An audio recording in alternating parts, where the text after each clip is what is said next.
মধুকলটো মাৰিছে আজি অলপ ওলাই যাওঁ কালি বোলে কিমান দূৰ ঘৰতে সোমাই থাকিবি তো বলক আগবাঢ়ি যাওঁ তো মোৰতো তেনেকৈ বাইক বা গাড়ী বুলি নাই একো তো চাইকেলতে যাব লাগিব উপায়তো নাই তো ইয়াত গৈ থৈ পালোঁগৈ আমি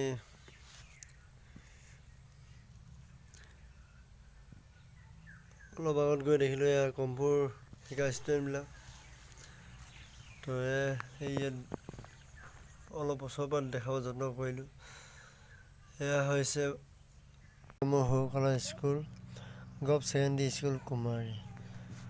তো ইয়াতে মোৰ কিমান স্মৃতি জড়িত হৈছে সেয়া ভাষাৰে বুজাব নোৱাৰি আৰু মই থকা সময়ত গেটসমূহ ৱালসমূহ পকা নাছিল তো আমি সেই সময়বিলাক পাৰ কৰি আহিলোঁ এতিয়া দিন পাৰ হৈ গ'ল চব ভাল হেৰিয়লৈ আহিল তো এয়া হৈছে আমাৰ private school mount Carmel school তো তাৰে কিছু দৃশ্য আপোনালোকক দেখাব যত্ন কৰিলোঁ তো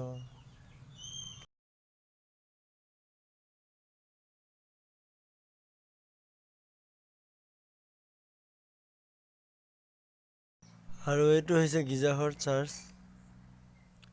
তো ইমান সুন্দৰভাৱে বনাইছে তো এয়া আহি আৰু এই ঘৰত আহি থাকোঁতে ভাগিনকেইটা বাটতে লগ পালোঁ তো এয়া সোমালেহি তেওঁলোকৰ ঘৰত আৰু আমাৰ ঘৰৰ ওচৰত নৈখনৰ পানী পৰিৱেশ অলপ দেখালোঁ